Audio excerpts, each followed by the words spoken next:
નમસ્તે વિદ્યાર્થી મિત્રો, જય હિન્દ, જય ભારત. આજે આપણે સ્ટાન્ડર્ડ 12નો પાર્ટ 7 લઈને આવ્યા છે. વિદ્યાર્થી મિત્રો, તમારે જે યુનિટ 2 અત્યારે ચાલી રહ્યો છે એના અગાઉ મેં પાર્ટ 1, 2, 3, 4, 5, 6 આપેલા છે. આજે આપણે unit 2 unforgettable Disney world standard 12નો પાર્ટ 7 લઈને આવ્યા છે. તો વિદ્યાર્થી મિત્રો, ચિંતા ના કરશો, ચાલો આપણે આ પાઠને અભ્યાસ કરીએ. કારણ કે અમારો તો હેતુ જે છે કે પ્રશ્ન તમારો અને સોલ્યુશન અમારું.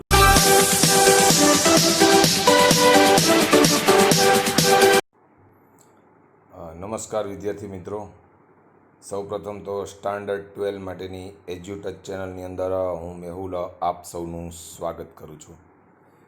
વિદ્યાર્થી મિત્રો, આપણે સ્ટાન્ડર્ડ 12 માટેનો યુનિટ 2 ચાલી રહ્યો છે, જેમાં ગયા લેક્ચરમાં આપણે પાર્ટ 6 અહીંયા સુધી કર્યો હતો. હવે આજે તમારે યુનિટ 2 અનફર્ગેટેબલ ડિઝની વર્લ્ડમાં પાર્ટ 7 લઈને આવ્યો છું. તો આપણે સ્ટોરીની શરૂઆત કરવાની છે અહીંથી. તો ચાલો આપણે સ્ટોરીની શરૂઆત કરીએ. The story of Disneyland. હવે વિદ્યાર્થી મિત્રો, તમને ખ્યાલ છે કે આ વોલ્ટ ડિઝની છે, આ પાર્ટ છે રોય ડિઝની કહે છે, અને એનો ભાઈ વોલ્ટ ડિઝની છે. એનું એક સ્વપ્ન હતું ડિઝનીલેન્ડ બનાવવાનું. તો હવે અહીંયા આ પેરેગ્રાફમાં એનું સ્વપ્ન છે પૂર્ણ થાય છે, એની વાત કરેલી છે. ચાલો તો શું છે એ હું તમને સમજાવું. The story of Disneyland perhaps better than anything else. એટલે કે ડિઝનીલેન્ડની વાર્તા કદાચ, પરહેપ્સ એટલે કદાચ, ડિઝનીલેન્ડની વાર્તા કદાચ better than anything else. Anything else એટલે કે બીજા કોઈ પણ કરતાં, બેટર ધેન એટલે કે વધુ સારી છે. કઈ રીતે બધા કરતાં વધુ સારી છે? તો જો અહીં છે બેટર, અહીં ER લાગેલો છે અને ધેન લાગેલો છે, એટલે કે કમ્પેરેટિવ ડિગ્રીને, એટલે કે એક વસ્તુ કરતાં બીજી વસ્તુ કંઈક વધારે શ્રેષ્ઠ હોય એના માટેની વાત હોય ત્યારે આપણે કમ્પેરેટિવ ડિગ્રીનો યુઝ કરીએ છીએ. એ આપણે ડિગ્રીસમાં ભણીશું. The story of Disneyland perhaps better than anything else. એટલે કે ડિઝનીલેન્ડની વાર્તા કદાચ, પરહેપ્સ એટલે કદાચ, એનીથિંગ એલ્સ એટલે કે બીજા બધી વાર્તાઓ કરતાં, ધેન એટલે કરતાં, બેટર એટલે કે વધુ સારી છે. ઇલ્યુસ્ટ્રેટ્સ વર્લ્ડ્સ વિઝન. એટલે કે આ વાર્તા આ ડિઝનીલેન્ડ માટે છે. ડિઝનીલેન્ડ છે એ શું હતું? તો કે ઇલ્યુસ્ટ્રેટ્સ વર્લ્ડ્સ વિઝન, એટલે કે વોલ્ટનું સ્વપ્ન, એન્ડ હિઝ સ્ટબર્ન, વોલ્ટના સ્વપ્નનું ઇલ્યુસ્ટ્રેટ, બરાબર, and his stubborn determination of to realise. એટલે કે અને હિઝ એટલે તેનું, સ્ટબર્ન ડિટરમાઇઝેશન એટલે કે જિદ્દી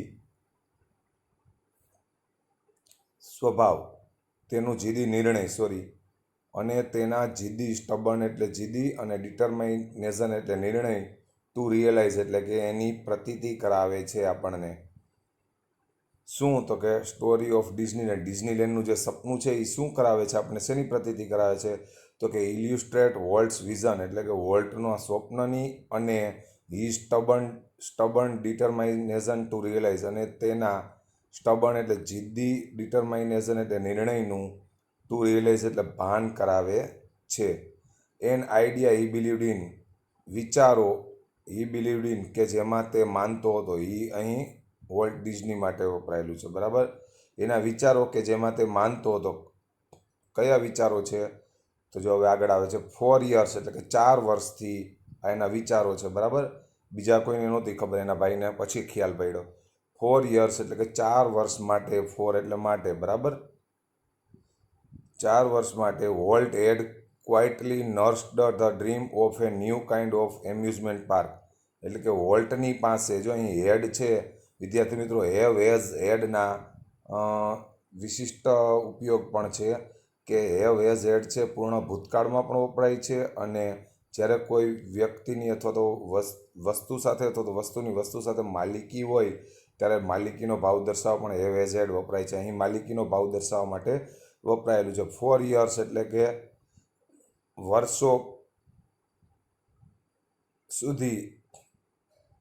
વર્ષો સુધી વોલ્ટ હેડ એ ક્વાઇટલી નર્સ્ડ, એટલે કે વોલ્ટની પાસે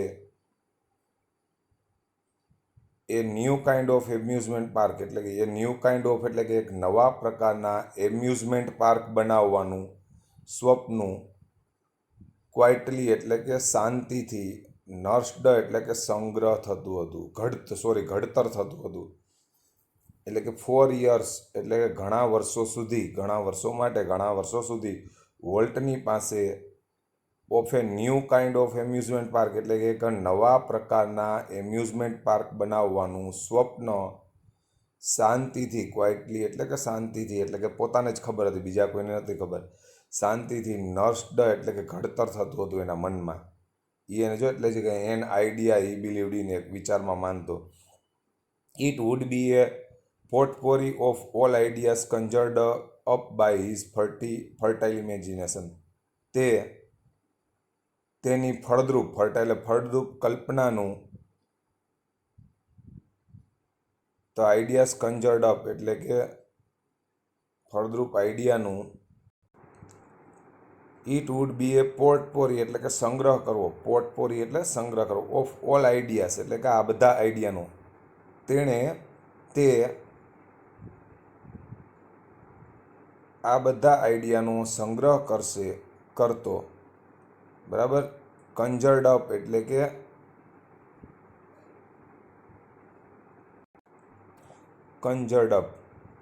કે બનાવવું, બાય હિઝ ફર્ટાઇલ ઇમેજિનેશન તેની ફળદ્રુપ કલ્પના દ્વારા.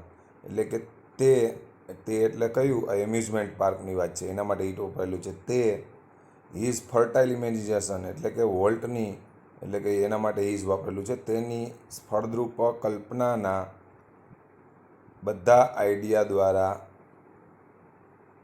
બરાબર, સંગ્રહ કરતો. પોર્ટફોરી એટલે સંગ્રહ કરતો એના મનમાં, બીજા કોઈને એણે કીધું નહોતું.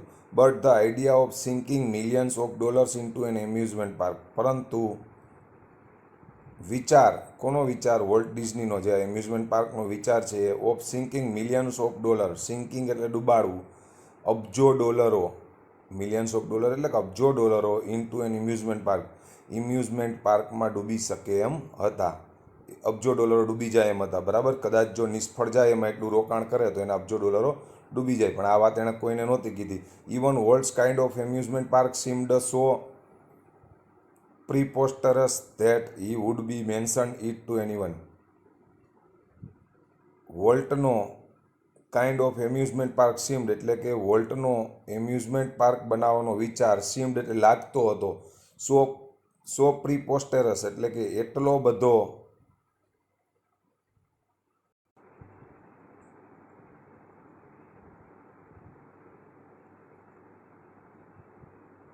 પ્રીપોસ્ટરસ એટલે કે એટલો બધો હાસ્યાસ્પદ લાગતો હતો કે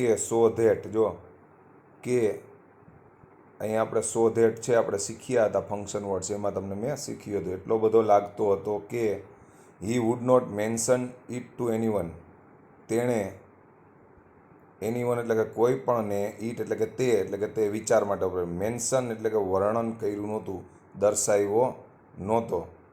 એટલે આખું ગુજરાતી ફરીથી આપણે સમજી લઈએ. Walt's kind of amusement park seemed એટલે કે વોલ્ટનો એમ્યુઝમેન્ટ પાર્ક બનાવવાનો વિચાર લાગતો હતો એટલો બધો હાસ્યાસ્પદ, સો પ્રીપોસ્ટરસ એટલે કે એટલો બધો હાસ્યાસ્પદ લાગતો હતો કે સો પ્રીપોસ્ટરસ ધેટ એટલે કે એટલો બધો હાસ્યાસ્પદ દેખાતો હતો, સીમ્ડ એટલે દેખાતો હતો કે he would not mention it to anyone, તેને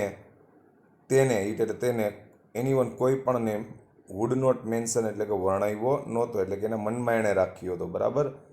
એઝ યુઝ્યુઅલ આવી રીતે, ધો હી ઇન્ફ્યુઝડ ઓલ ઓફ અસ વિથ, અહીં ઇન્ફ્યુઝડ એટલે વિદ્યાર્થી મિત્રો ચક્રિત કરી નાખો. આવી રીતના, જો હવે રોય ડિઝની બોલે છે, બરાબર. આવી રીતના તેણે ઓલ ઓફ અસ એટલે કે અમને બધાને ચકિત કર્યા. કઈ રીતે ચકિત કર્યા? વિથ હિઝ ઓન એન્થ્યુએઝિઝમ, તેનો આવો ઉત્સાહ જોઈને અમે બધા ચકિત થયા. જ્યારે he finally told us about the project, જ્યારે તેણે અસ એટલે કે અમને, ફાઇનલી એટલે કે છેલ્લે, આ પ્રોજેક્ટ વિશે ટોલ્ડ એટલે કે વાત કરી.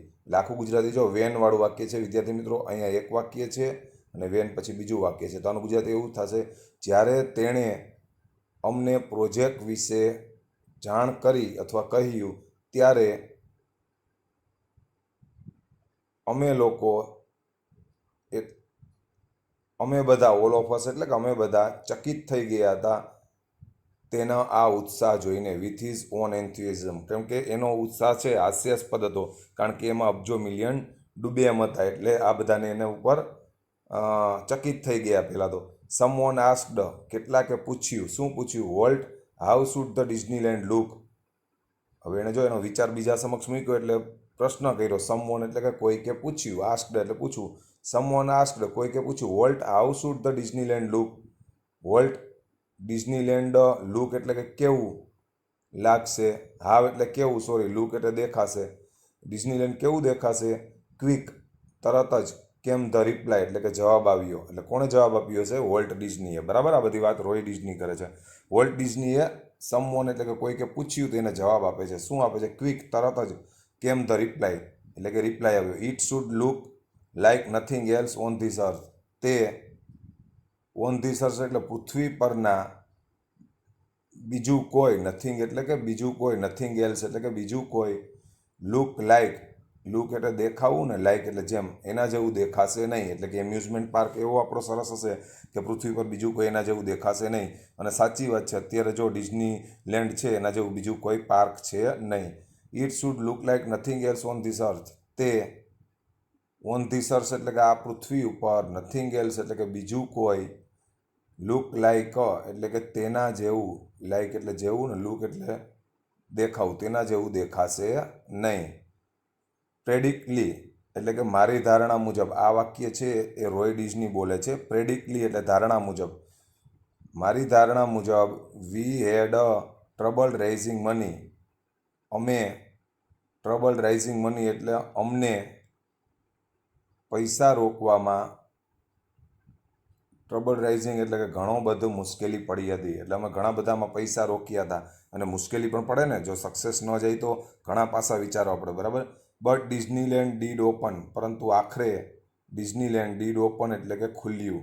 ડિઝનીલેન્ડ ખુલ્યું એટલે કે વોલ્ટ ડિઝનીનું સ્વપ્ન છે એ પૂર્ણ થયું. ઇન જુલાઈ 1955 એટલે કે જુલાઈ 1955. જો 1928થી એણે આની સ્વપ્ન જોતો હતો અને 1955માં એનું સ્વપ્ન છે સાકાર થયું ડિઝનીલેન્ડ બનવાનું. એટલે વિદ્યાર્થી મિત્રો, એ દરમિયાન એણે કેટલા પ્રોજેક્ટ બનાવ્યા, કેટલી કંપનીઓમાં કામ કર્યું અને એમાં નિષ્ફળ પણ ગયો હતો. આટલો એણે સંઘર્ષ કર્યો હતો. આખરે 1955માં ડિઝનીલેન્ડ છે બને છે. સિન્સ ધેટ ફર્સ્ટ ડે એટલે કે સિન્સ ધેટ એટલે કે ફર્સ્ટ ડે એટલે કે પ્રથમ દિવસથી જ જે પાર્ક ખોલ્યું અને તરત જ ચમત્કાર શું થયો? પ્રથમ દિવસથી જ જો એને આમાં ખૂબ મોટી સફળતા મળી. મેં તમને વાત કરી હતી ને કે ડિઝનીલેન્ડમાં એને સૌથી વધુ મોટી સફળતા મળે છે ડિઝની કાર્ટૂનની અંદર અને ડિઝનીલેન્ડ બનાવવામાં. સિન્સ ધેટ ફર્સ્ટ ડે એટલે કે પ્રથમ દિવસે જ મિલિયન ઓફ પીપલ એટલે કે લાખો લોકોનું હેવ ફ્લોક્ડ એટલે ટોળું.